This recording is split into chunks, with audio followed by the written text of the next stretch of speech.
Seguimos avanzando en contexto global para traerles todas las últimas novedades en las noticias internacionales. Mi nombre es Rodrigo Sedano, así que vamos con ellas. Estados Unidos vuelve a atacar una lancha en aguas internacionales y mata a 2 personas a las que acusa de narcoterroristas sin aportar pruebas. En este caso, la ejecución extrajudicial se registró por primera vez en el Pacífico y habría sido cerca de las costas colombianas. Y la Confederación de Nacionalidades Indígenas del Ecuador, la CONAIE, anunció el cese del paro que se sostiene desde hace un mes, una presión en contra de la suspensión del subsidio al diésel decretada por Daniel Noboa y exigida por el FMI. Y en Perú se cumplió el primer día del estado de emergencia declarado por el presidente interino José Gerí. En las calles de Lima y de Callao, militares pidieron identificaciones y detuvieron a decenas de personas. Entre tanto, el gabinete del primer ministro Ernesto Álvarez busca el voto de confianza ante el Congreso. Bueno, en este espacio vamos a hablar de deportes, vamos a dar una mirada al cierre de la jornada 3 de la Liga de Campeones, donde el Real Madrid consiguió una ajustada victoria sobre la Juventus de Turín. Además, fue un día donde varios sudamericanos anotaron para sus clubes y el Atleti remontó para conseguir su primer triunfo de la campaña. Los detalles en minutos con Luis Méndez Urich. Y en nuestra crónica de economía con Daniela Blandón vamos a analizar cómo puede impactar a Rusia las sanciones recién impuestas por Estados Unidos y cómo este país está financiando la guerra en Ucrania ante la asfixia económica a la que Occidente ha pretendido someterlo. Pero eso va a ser después de las noticias.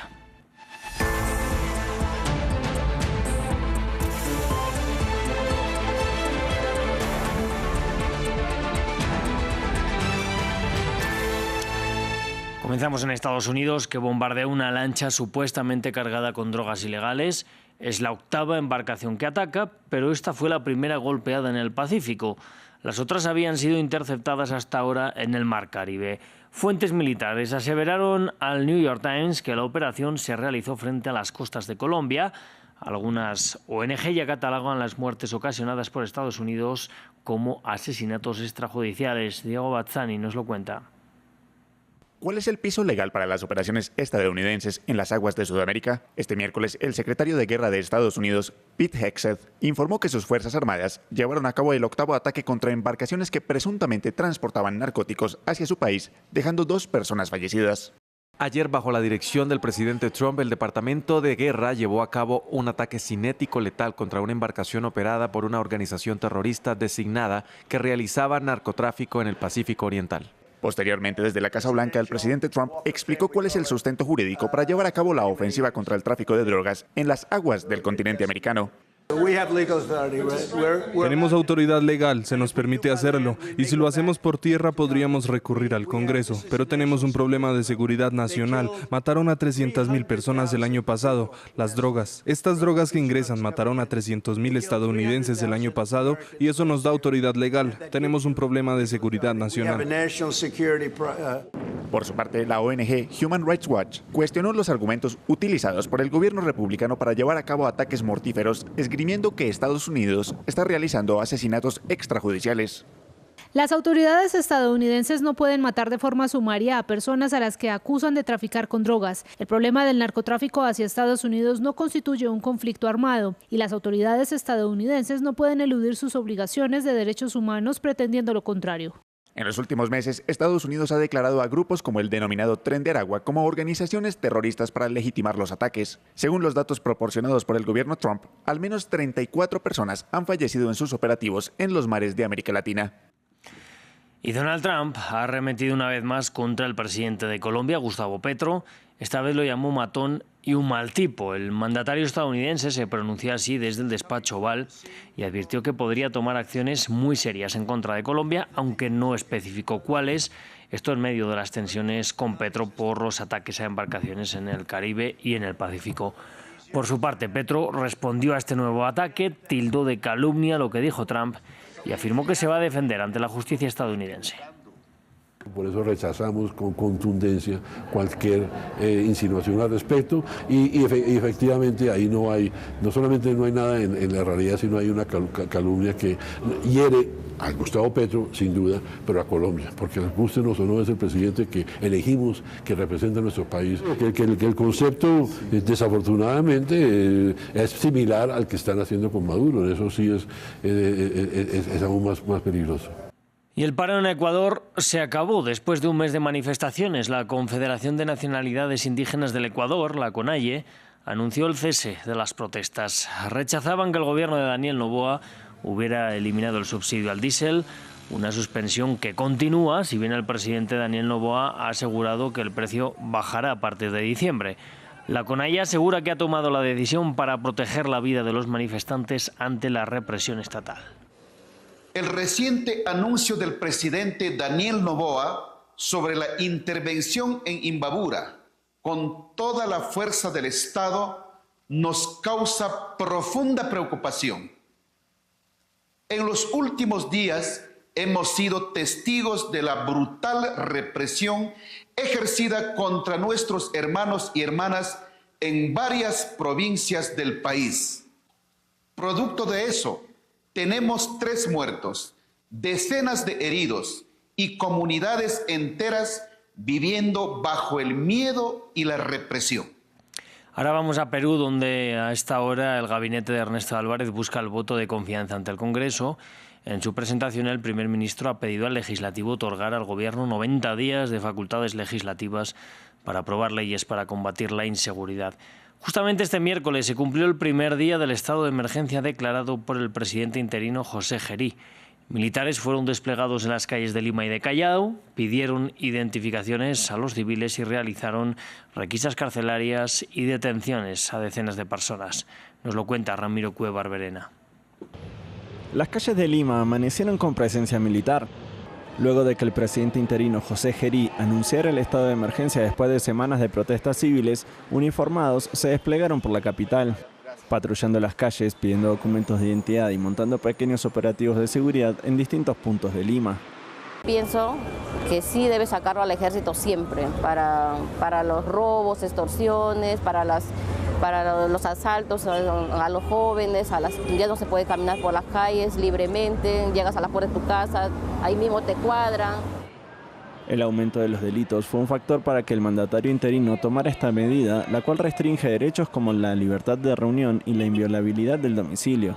Los limeños dieron su opinión sobre el posible impacto del estado de emergencia. Pero sí ya se sabe que esto no tiene éxito. Es igual. Se para acá en Plaza Bella. ¿Qué es eso? Nada. Los choros están por otros lugares. Para combatir a los carros, a los policías, pues están buenos. Pero para otras cosas, para combatir la delincuencia, no. En este estado de emergencia, yo veo que este presidente agarró el toro por las asas. Ahora sí va a haber, porque ahora la mano dura va a ser los militares, van a demostrar que no hay impunidad de matar. En este contexto, los militares detuvieron a decenas de personas acusadas de integrar bandas criminales, realizaron redadas e inspecciones en cárceles. El estado de emergencia fue decretado por los próximos 30 días. Y el jefe de la diplomacia de Estados Unidos viajará a Israel. El Departamento de Estado confirmó a través de un comunicado que Marco Rubio estará en Tel Aviv hasta el 25 de octubre. Su visita es la cuarta de un alto funcionario de la Casa Blanca en menos de una semana. Y ocurre cuando el gobierno estadounidense está ejerciendo su diplomacia para garantizar que el cese al fuego que propuso Donald Trump para la Franja de Gaza se mantenga en pie. El vicepresidente de Estados Unidos, J.D. Vance, completó ya su segundo día de visita a Israel. Allí se mostró optimista por el mantenimiento de la tregua. Netanyahu, por su parte, insinuó que se opone a una futura presencia de tropas turcas en Gaza para mantener la paz. Entre tanto, la Corte Penal Internacional de Justicia instó a que Israel, como potencia ocupante, debe garantizar el acceso de la población palestina de Gaza a los suministros básicos. En otras ocasiones, el máximo tribunal de la ONU también ha señalado que la ocupación israelí de los territorios palestinos es ilegal. Vamos a verlo. Estas son las obligaciones de Israel con la ONU y otras organizaciones de ayuda. La Corte Internacional de Justicia las dejó claras al emitir su opinión consultiva, un dictamen que no es vinculante, pero que tiene gran peso político. El tribunal recuerda la obligación de Israel de no utilizar la hambruna de la población civil como método de guerra. Como potencia ocupante, Israel tiene la obligación de garantizar las necesidades básicas de la población local, incluidos los suministros esenciales para su supervivencia. El presidente del organismo también determinó que Israel debe aceptar y facilitar los programas de ayuda proporcionados por Naciones Unidas, incluyendo a la UNRWA, a la que el gobierno israelí acusa de estar vinculada con el grupo Hamas. La Corte determinó hoy también que no había fundamento en tales acusaciones, lo que generó el inmediato rechazo de Tel Aviv. Este es otro intento político de imponer medidas políticas contra Israel bajo el pretexto del derecho internacional. Israel proporcionó a la ONU amplias pruebas que demuestran la infiltración de Hamas en la UNRWA, pero la ONU nunca ha investigado el alcance total de dicha infiltración. El fallo se emite en medio del reporte del Programa Mundial de Alimentos, que dice que aunque unas 750 toneladas diarias estaban entrando a Gaza, todavía se está muy por debajo del objetivo de las 2.000 toneladas cada día. Vamos a Francia y el gobierno anunció que el expresidente Nicolas Sarkozy tendrá a 2 agentes de la policía ubicados en celdas cercanas para garantizar su seguridad por las amenazas a las que se ha enfrentado. La medida es defendida por quienes reconocen la importancia de su figura, pero ha sido rechazada por quienes alegan que con mantener a Sarkozy en aislamiento ya es suficiente. Nuevas medidas para Nicolas Sarkozy. El gobierno anunció este miércoles que 2 agentes de la policía se instalarán cerca de la celda del expresidente para garantizar su seguridad, alegando las amenazas que enfrenta.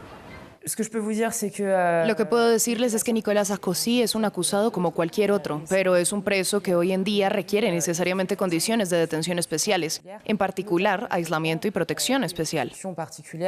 Estas nuevas condiciones de reclusión de Sarkozy dividen al pueblo francés. Es un preso un poco más inusual debido al cargo que ocupó. Quizás corra un riesgo mayor que otros.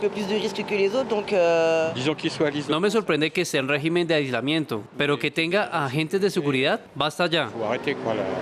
La protesta también llegó por parte de los sindicatos de guardias penitenciarios, quienes dijeron ser los más indicados para garantizar la seguridad en un centro de reclusión. A diario gestionamos a reclusos terroristas, narcotraficantes, miembros del crimen organizado, psicópatas y personas con enfermedades mentales particularmente graves. Y no tenemos guardaespaldas para garantizar nuestra propia seguridad. Es totalmente inaceptable que haya guardaespaldas para el señor Sarkozy en una unidad de aislamiento. Mientras tanto, los abogados de Sarkozy esperan luz verde a una solicitud de libertad anticipada para su cliente, la cual, según dicen, podría darse para Navidad. Y el Museo del Louvre, el más visitado del mundo, reabrió sus puertas tras el espectacular robo de este domingo. Desde entonces, la directora del museo presentó su renuncia, que fue rechazada por las autoridades. Mientras la ministra de Cultura, la conservadora Rashida Dati, aseguró que no hubo un problema de seguridad en el museo, sino que el problema está en las calles del país. Luego del ya considerado robo del siglo, el Louvre reabre sus puertas. El emblemático museo francés regresó a la normalidad este miércoles después de que el domingo, a solo 250 metros de la Mona Lisa, 4 ladrones robaron 8 joyas pertenecientes a la extinta monarquía francesa, una pérdida estimada en más de 100 millones de dólares. Un hecho por el que el museo reconoció sus debilidades. Si hablamos de nuestros puntos débiles, nuestra debilidad radica en que, en el fondo, no pudimos detectar la llegada de los ladrones con suficiente antelación. Las debilidades en la protección de nuestro perímetro son conocidas e identificadas. Esta tragedia ha conmocionado profundamente al personal de seguridad del Louvre. En medio del shock por el robo al museo más visitado del mundo, quienes acudieron hoy a la reapertura aseguran que lo fácil del atraco resulta incluso intimidante.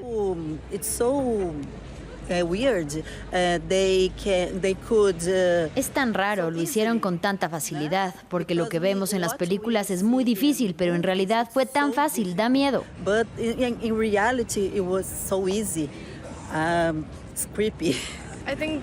Creo que es mucho dinero, pero no creo que se pueda decir un precio porque tiene un valor histórico. Es mucho dinero y es muy triste. El Elíseo comunicó que el presidente Emmanuel Macron solicitó que se aceleren las medidas de seguridad en el museo, mientras que aún sigue la búsqueda de los 4 ladrones. Bueno, así cerramos el informativo. Vamos ya con los deportes. Pues ya está aquí conmigo en el estudio Luis Méndez Zurich. Luis, muy buenas noches. Vamos a hablar hoy mucho de Champions, ¿verdad? Por supuesto que sí, Rodrigo, porque hoy concluyó lo que fue la tercera jornada de este torneo o de la temporada 2025-2026 y allí el Real Madrid extendió su racha positiva al vencer a la Juventus de Turín. El único tanto del compromiso fue obra del británico Jude Bellingham, quien remató frente al arco una pelota que había salido del botín del brasileño Vinicius y pegó en el poste izquierdo del arco que defiende Michele Di Gregorio para Bellingham. De esta manera fue su primera anotación de la temporada. Nos ha exigido un poco más, pero esto es la Champions y no hay victoria fácil. La Juve es un grande de Europa y hay momentos para todo, y el saber qué hacer en cada momento y el disfrutarlo incluso cuando toca defender cuando una victoria hasta el final, con el trabajo colectivo y con momentos complicados es lo normal. La sensación que ci è mancato un gol, que habíamos meritato un gol. La sensación que tengo es que fallamos un gol que lo merecimos. Estamos decepcionados porque nos vamos con una derrota, pero el equipo estuvo ahí. Usciamo con la sconfitta, però la squadra c'era. Y eso es lo más importante ahora mismo. El equipo estuvo ahí e hizo un buen partido. Hicimos lo que queríamos. Venir al Bernabéu contra el Real Madrid nunca es fácil y sufrimos como sabíamos que sufriríamos. Sí, he dovuto soffrire. En otro partido, Bayern Múnich venció 4-0 al Brujas de Bélgica. En la goleada estuvo presente el colombiano Luis Díaz, quien marcó un golazo a los 34 minutos. La cuenta la abrió el joven de 17 años, Lennart Carr, a los 5 minutos. Harry Kane amplió a los 14 y el senegalés Jackson cerró con la cuarta anotación a los 79. En otro duelo, el Chelsea venció 5-1 al Ajax de Países Bajos.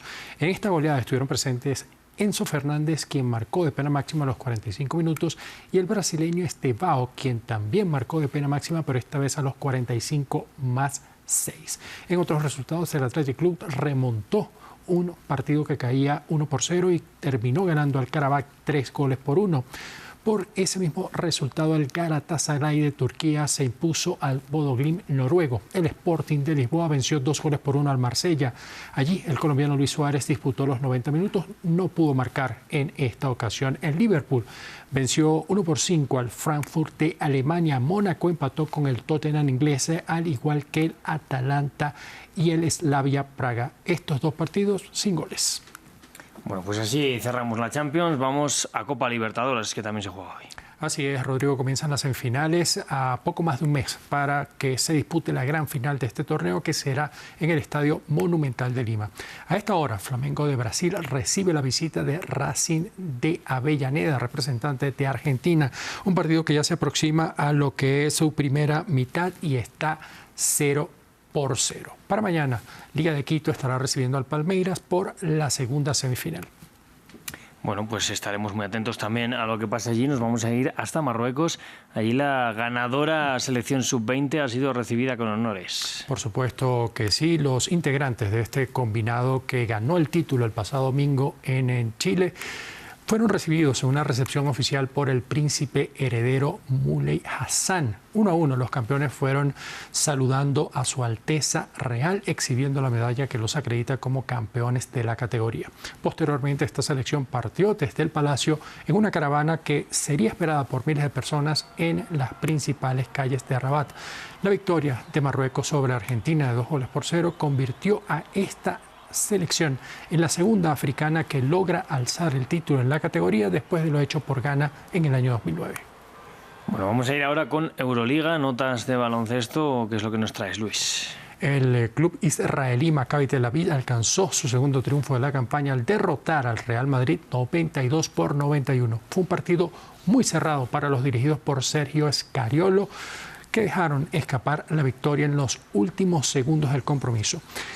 Tamir Blatt estuvo con la mano caliente y anotó un triple a poco menos de 5 segundos para quedarse con la victoria. Roman Sorkin fue el mejor a la ofensiva por los israelitas con 21 puntos, mientras que por el Real Madrid Mario Sonja anotó 24 y el argentino Facundo Campazzo sumó 14 unidades. El también argentino Gabriel Deck terminó con 2 puntos el partido. Vamos a hablar de mejores notas, vamos a hablar de el descanso de la Super Bowl. Parece que Bad Bunny se mantiene. Así es, Rodrigo. Recordemos que semanas atrás este cantante, cuyo nombre es Benito Antonio Martínez Ocasio, había sido designado como el protagonista de ese famoso show de medio tiempo del Super Bowl, el partido final, el que entrega el título en la temporada de fútbol americano. Pues este miércoles se conoció que la NFL, la Liga de Fútbol Americano, mantiene al artista, un hecho que ha generado críticas por parte de Donald Trump y también de sus seguidores. Es uno de los artistas más destacados y populares del mundo. Eso es lo que intentamos lograr. Es un escenario importante para nosotros, es un elemento clave del valor del entretenimiento. Está cuidadosamente pensado. Diría que no estoy seguro de haber seleccionado a un artista sin recibir críticas. Pero confiamos en que será un gran espectáculo y en que él entiende la plataforma en la que se encuentra, y creo que será un momento emocionante y de unidad. Pues Luis, muchísimas gracias por este repaso deportivo. Mañana más. Por supuesto que sí. Aquí estaremos para hablar de deportes. De momento vamos a hablar de economía. Hoy en economía toca hablar de sanciones, en concreto de las que ha implementado Estados Unidos contra Rusia. Pero para ello tenemos aquí a nuestra compañera Daniela Blandón, que lo sabe mejor que yo. Daniela, bienvenida. Muchas gracias, Rodrigo. Buenas noches. Muy buenas noches. Bueno, pues vamos a hablar entonces de estas nuevas sanciones que ha impuesto Estados Unidos contra petroleras rusas. Y concretamente la Casa Blanca, Rodrigo, está acusando al gobierno de Vladimir Putin de no demostrar un compromiso serio con el fin de la guerra en Ucrania. Y por primera vez desde que volvió Donald Trump al poder, impuso sanciones. Están dirigidas esta vez a sus dos mayores petroleras, que son Lukoil y Rosneft, como una manera, dice el Departamento del Tesoro, de ahogar al máximo la fuente de ingresos para financiar objetivos bélicos. Para analizarlo conectamos con Ignacio Bartesagui, él es director del Instituto de Negocios Internacionales de la Universidad Católica de Uruguay y doctor en Relaciones Internacionales. Muy buenas noches y gracias por atendernos. Y le pregunto primero que todo, ¿qué implica una sanción de este tipo? Hablamos constantemente de sanciones, pero no profundizamos en qué están implicando estas medidas y qué pueden lograr estas sanciones que no hayan logrado las muchas que ya se han impuesto por parte de Occidente contra Rusia en más de 3 años que llevamos de guerra. Buenas noches. Yo diría que lo principal a destacar es un cambio de posición en Estados Unidos. Estados Unidos, debido a que ha fracasado con esa conversación que tiene con Putin, la que tuvo en Alaska, y bueno, ahora con la suspensión de la reunión en Budapest, lo que cambia es la estrategia y el mensaje es muy fuerte. Por supuesto que el impacto de las sanciones a las dos principales empresas exportadoras rusas tiene mucha relevancia porque no solo afecta a estas dos empresas, sino a sus filiales y a las operaciones de estas empresas en otros países. Entonces, cuando se analiza una sanción de estas características, diría que es un cambio de posición y de estrategia de Estados Unidos, y el impacto puede ser en las operaciones de estas empresas y de las filiales con otros actores. No hay que olvidarse que China e India son grandes importadores de petróleo de Rusia, y esta es una sanción que indirectamente empieza a presionar a los aliados de Estados Unidos para que también sigan el mismo camino que ahora acaba de definir Donald Trump. Ignacio, muy buenas noches también de mi parte. Otra fuente de financiación de la guerra han sido los impuestos hasta ahora, que han venido subiendo para mantenerse al día con un gasto militar que se encuentra en su nivel más alto desde la Guerra Fría. Ahora el Kremlin busca impulsar un nuevo régimen fiscal que va a entrar en vigor ya en 2026. Le quiero preguntar cómo ha cambiado la economía diaria del ruso de a pie en estos últimos 3 años. Es complicado. La economía no se vio tan afectada como se imaginó inicialmente.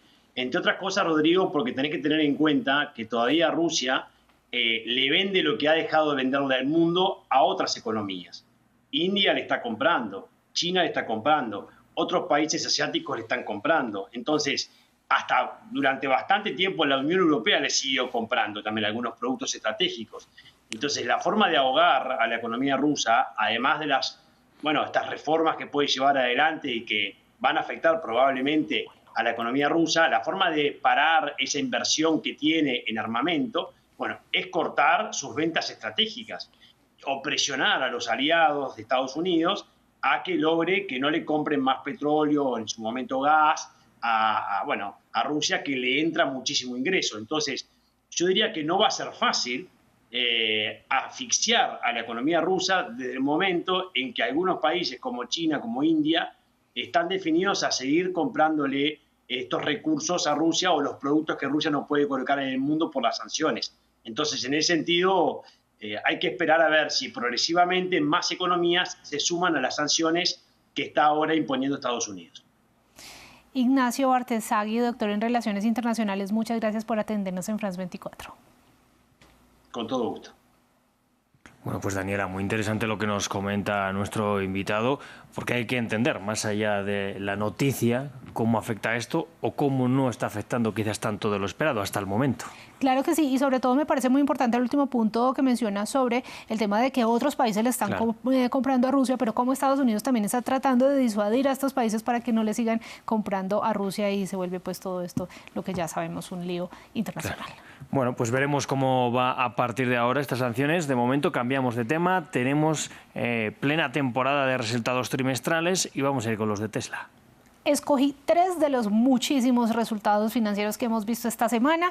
Vamos a comenzar con el fabricante de autos de lujo liderado por Elon Musk, que generó un récord de 28.100 millones de dólares en ingresos en el tercer trimestre. La razón, los consumidores se apresuraron a comprar vehículos eléctricos antes de que venciera el mes pasado un crédito federal de $7.500 que se otorgaba durante la administración Biden, por lo que se espera entonces un cuarto trimestre más modesto. Sin embargo, las ganancias no cumplieron con las expectativas de los analistas, en parte debido a los costos arancelarios que afectan sus importaciones de autopartes, que según la empresa le costaron más de $400 millones en el trimestre, y eso hizo que la acción cayera, vemos un 0,8%, pero después del cierre de mercado ya iba cayendo más del 3%. Bueno, pues los segundos resultados que nos trae son los de Netflix, que se han visto afectados por Brasil. Cuéntanos por qué. Bueno, la compañía de streaming reportó un gasto inesperado de más de $600 millones en el tercer trimestre, derivado de lo que dijeron, sin dar muchos detalles, fue una disputa con las autoridades fiscales brasileñas. Esto hizo que sus ganancias fueran de $2.500 millones y que no convencieran a los analistas. Ahora vamos a ver cómo se comportó el precio de la acción. El mercado, por supuesto, la castigó, no solamente por los resultados, sino porque a principios de este año Netflix dejó de informar sobre sus cifras de suscriptores y esta vez declaró que tuvo su mejor trimestre de ventas de publicidad de la historia, pero no reveló ninguna cifra y eso tiñe su reporte de incertidumbre. Yo recuerdo que antes cuando ellos enviaban el reporte de suscriptores, el mercado estaba muy pendiente de si subieron, de si bajaron y de cómo estaban frente a sus competidores, hasta que de un momento a otro dijeron no vamos a volver a publicar. Ha cambiado la película para Netflix, Daniela. Vamos a hablar de Heineken. No sé si la culpa de sus resultados la tienen los bebedores de cerveza o que quizás no son tan competitivos. Ajá, la segunda cervecera más grande del mundo anticipó que sus ventas de cerveza para todo 2025 podrían caer y culpa de ello a la incertidumbre macroeconómica. Cuando la confianza del consumidor baja, pues bajan también estos lujitos. Reconoce que tanto ella como sus rivales llevan años luchando por recuperarse del débil crecimiento de la demanda, aunque han logrado compensar en gran medida esas caídas con aumentos de precios. ¿Qué quiere decir? Ellas en ventas están más bajas, pero en ganancias y en ingresos están más altas. La compañía holandesa logró ver su acción subir a pesar del pesimismo, ya que el mercado esperaba que su reporte fuera peor. No es que el mercado esté aplaudiendo, sino que se esperaban un peor resultado. Su acción subió más del 1% en Ámsterdam. Bueno, pues Daniela, completo el repaso el de hoy. Interesante también lo de las sanciones. Lo seguiremos viendo seguramente en futuros programas económicos. Por supuesto que sí. Un datico adicional. Dice Donald Trump que General Motors y Ford, que sus directores ejecutivos le han dado las gracias por los aranceles que va a aplicar a los camiones a partir del 1 de noviembre, porque dicen que su acción se ha disparado solamente con ese anuncio. Hay que ver si la acción sí se ha disparado y cómo los va a afectar o no a partir del 1 de noviembre. Pues interesante también, Daniela. Muchísimas gracias. Mañana más. Claro que sí, aquí estaremos. Venga, nosotros vamos a hacer una muy breve pausa y ya saben que en nada volvemos con más información.